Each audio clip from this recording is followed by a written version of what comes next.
بسم اللہ الرحمن الرحیم۔ السلام علیکم ورحمۃ اللہ وبرکاتہ۔ یہ حضرت آدم علیہ السلام کی سیریز کا دوسرا ایپیسوڈ۔ حضرت عبداللہ بن عباس رضی اللہ تعالیٰ عنہ سے روایت ہے کہ حضرت جبرائیل علیہ السلام گندم کے ساتھ دانے لے کے حضرت آدم علیہ السلام کے پاس تشریف۔ یہ اس درخت کا پھل ہے جس کو اللہ تبارک تعالیٰ نے کھانے سے منع فرمایا۔ حضرت آدم علیہ السلام نے ان دانوں کو دیکھ کر فرمایا کہ میں ان کا کیا کروں؟ حضرت جبرائیل علیہ السلام نے فرمایا کہ ان کو بو دیں۔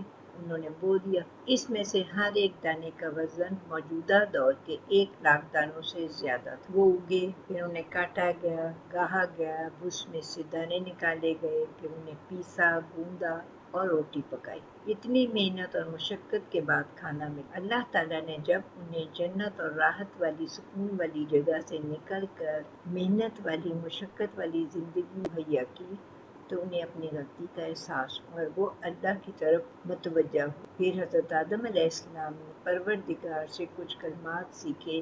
ان الفاظ میں اپنی غلطی کا اعتراف اور اس مشکل گھڑی میں اللہ تعالیٰ کی طرف محتاجی کا اقرار تھا۔ آدم علیہ السلام کی اولاد میں سے جس شخص کو یہ راز سمجھ میں آ گیا اس کی دنیا بھی سمجھ جائے گی اور آخرت۔ اللہ تعالیٰ نے حضرت آدم علیہ السلام اور اماں حوا کو کثیر اولاد عطا کی۔ ان کے ہاں ہر بار ایک لڑکا اور ایک لڑکی پیدا ہوئی اور یہ حکم تھا کہ اس لڑکے کی شادی دوسرے لڑکے کے ساتھ پیدا ہونے والی لڑکی کے ساتھ کی جائے۔ حابیل نے قابیل کی بہن سے نکاح کرنے کا ارادہ کیا۔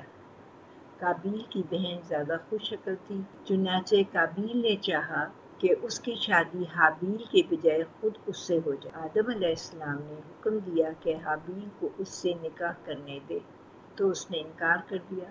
حضرت آدم علیہ السلام نے دونوں کو قربانی کرنے کا حکم دیا۔ حابیل بھیڑ بکریاں پالتا تھا، اس نے ایک موٹا تازہ جانور قربانی کے لیے پیش کیا۔ قابیل نے اپنی کھیتی میں سے نکمی فصل کا ایک گٹھا قربانی کے لیے پیش کیا۔ آسمان سے آگ اتری اور اس نے حابیل کی قربانی کو کھا لیا اور قابیل کی قربانی کو چھوڑ دیا۔ قابیل کو غصہ آ گیا۔ اس نے کہا کہ میں تجھ کو ضرور قتل کر دوں گا تاکہ تو میری بہن سے شادی۔ حابیل نے کہا کہ اللہ تعالیٰ پرہیزگاروں سے قربانی قبول کرتا ہے۔ ایک رات حابیل کو جانور چراتے ہوئے واپس آنے میں بہت دیر ہو گئی۔ آدم علیہ السلام نے قابیل سے کہا کہ وہ جا کے حابیل کو لے کے آئے۔ قابیل کو رستے میں حابیل مل گیا۔ قابیل نے حابیل سے کہا تمہاری قربانی قبول ہو گئی اور میری نہیں ہوئی۔ اس کو اس بات کا غصہ تھا۔ حابیل نے کہا کہ اللہ تعالیٰ اہل تقویٰ سے قبول فرماتے ہیں۔ اس پر قابیل کو غصہ آ گیا۔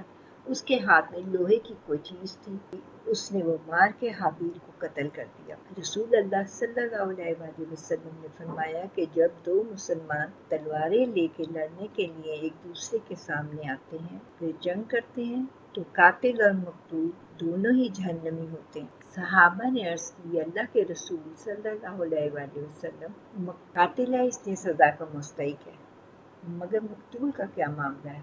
اس مظلوم کو کیوں سزا ملی؟ حضرت محمد مصطفیٰ صلی اللہ علیہ وآلہ وسلم نے فرمایا کہ اس کی بھی شدید خواہش ہوتی ہے کہ اپنے ساتھی کو قتل کرے۔ آدم علیہ السلام اور اماں حوا کے ہاں دو دو کر کے بہت سارے بچے پیدا ہوئے اور انسانوں کی تعداد میں بہت اضافہ ہوا اور وہ زمین پہ بکھر گئے۔ جس حدیث میں سفر معراج کا ذکر اس میں بیان ہے کہ رسول اللہ صلی اللہ علیہ وسلم پہلے آسمان پہ حضرت آدم علیہ السلام سے ملے تو انہوں نے فرمایا نیک نبی اور نیک بیٹے خوش آمدید۔ آدم علیہ السلام کی دونوں طرف بہت سے افراد، دائیں طرف حضرت آدم علیہ السلام جب اپنے دائیں طرف دیکھتے تو خوش ہو جاتے اور مسکرانے لگتے اور جب بائیں طرف دیکھتے رو پڑتے۔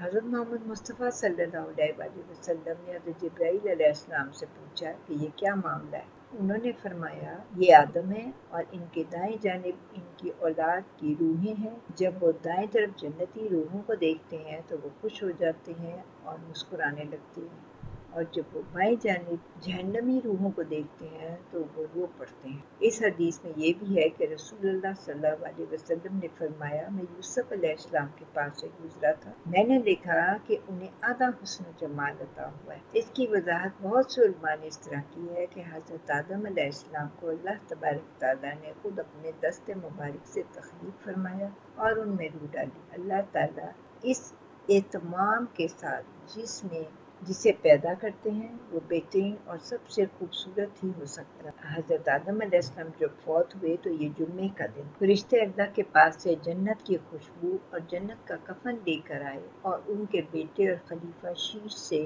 تعزیت کی۔ حضرت ابی بن کعب رضی اللہ تعالیٰ عنہ سے روایت ہے، انہوں نے فرمایا جب آدم علیہ السلام کی وفات کا وقت قریب آیا تو انہوں نے اپنے بیٹوں سے فرمایا، بیٹوں میرا جنت کے پھل کھانے کو جی چاہتا ہے۔ ان کے بیٹے پھل کی تلاش میں نکل کھڑے ہوئے، انہیں سامنے سے فرشتے آتے ملے جن کے پاس آدم علیہ السلام کا کفن اور خوشبو اور ان کے پاس کلہاڑی، کہی اور ٹوکریاں بھی تھیں۔ انہوں نے کہا، آدم علیہ السلام کے بیٹوں تم کیا چاہتے ہو اور کہاں جا رہے ہو؟